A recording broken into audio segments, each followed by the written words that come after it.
क्या आप जानते हैं मिर्च खाने पर जलन क्यों होती है? क्या आप जानते हैं छिपकली दीवार से क्यों नहीं गिरती? क्या आप जानते हैं हमारे शरीर पर तिल क्यों निकलते हैं? क्या आप ये भी जानते हैं कि चींटियां एक लाइन में कैसे चलती है?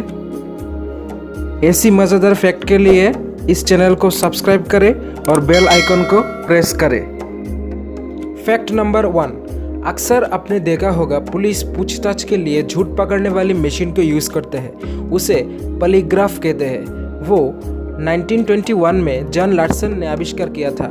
इसमें व्यक्ति को कुर्सी से बिठा के कई नालियाँ और तार उसके शरीर में लगा के शारीरिक गतिविधियों का निरीक्षण करते हैं, फिर उससे कई सवाल पूछते हैं। ये माना जाता है कि व्यक्ति झूठ बोलता है तो उसके शरीर में कुछ परिवर्तन होता है। पॉलीग्राफ के जरिए व्यक्ति की सांस, रक्तचाप, नाड़ी और पसीने में आए ऐसी परिवर्तन को नोट किया जाता है और बाद में पॉलीग्राफ के आंकड़ों के विश्लेषण होता है।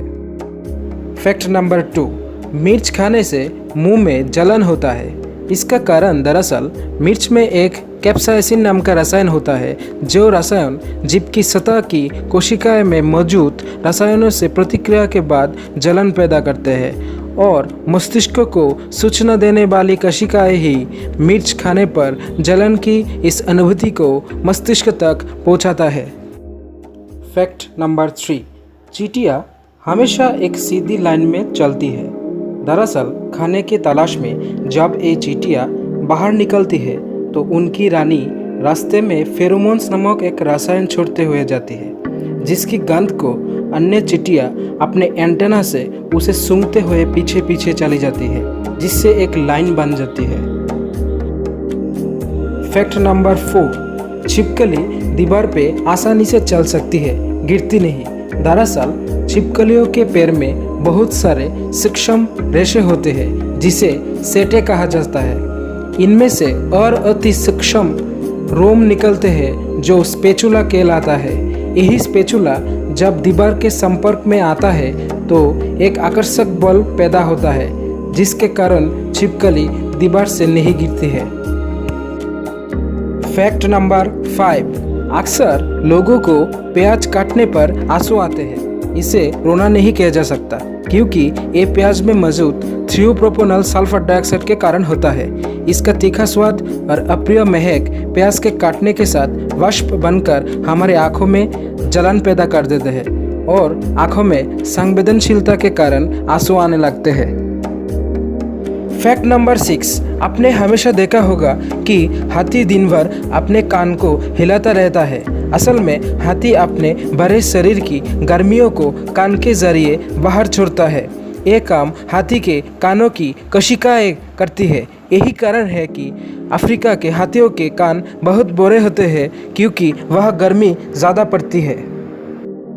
फैक्ट नंबर 7, रेल की पटरियों के बीच छोटे छोटे पत्थर बिछाने का पीछे एक वैज्ञानिक कारण है। शुरुआती दौर में रेलवे ट्रैक का निर्माण इस्पात और लकड़ी के पटरों की मदद से किया जाता था, लेकिन आज के समय में लकड़ी के पटरों के बदले सीमेंट के आयताकार सिल्लियों के प्रयोग किया जाता है, जिसे स्लीपर्स किया जाता है। वास्तव में रेल की पटरियों के बीच छोटे छोटे पत्थर बिछाने का उद्देश्य लकड़ी के पटरों या सीमेंट के सिल्लियों को अपने स्थान पर मजबूती के साथ स्थिर रखना है, ताकि ये सिल्लियाँ रेलवे ट्रैक को मजबूती के साथ पकड़े रहे।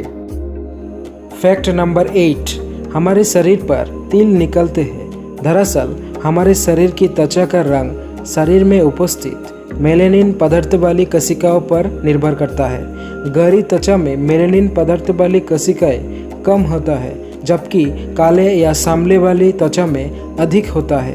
कभी कभी ये मेलेनिन वाली कोशिकाएं एक जगह एकत्रित हो जाती है, जिससे त्वचा का वो स्थान कुछ अधिक ही काला हो जाता है, जिसको हम तिल बोलते हैं। फैक्ट नंबर 9, टैबलेट पर दी हुई इस सीधी लाइन को डिवोर्स लाइन कहा जाता है। जो लाइन हाई पावर की टैबलेट पर मिलता है, ताकि इसे बीच में तोड़कर पूरी टैबलेट की आधी खुराक ले जा सके। जैसे आपके पास 500 mg की गोली है, डॉक्टर के अनुसार 250 mg की दवा लेना है, आप उस टैबलेट को बीच से तोड़कर आधा ले सकते हैं। जिन टैबलेट पर एक डिवोर्स लाइन नहीं होता, उसे तोड़कर नहीं खाना चाहिए। फैक्ट नंबर 10, आपको जान के हैरानी होगी कि कांच रेत से बनता है, वही रेत जिसमें 99% कम से कम सिलिका हो, क्योंकि कांच बनने के लिए सिलिका ज़रूरी पदार्थ होता है। सिलिका प्रकृति में मुक्त अवस्था में पाए जाते हैं और क्वार्ट्ज के रूप में भी पाए जाते हैं। कांच को बनाने के लिए रेत के साथ कुछ और सामग्री मिलाकर फर्नेस में 1500 डिग्री सेंटीग्रेड पर पिघलाया जाता है। फिर पिघले हुए कांच को भिन्न आकार देकर मनचाही चीज़ बनाया जाता है। वीडियो अच्छा लगा तो लाइक करें, शेयर करें और चैनल को ज़रूर सब्सक्राइब करें।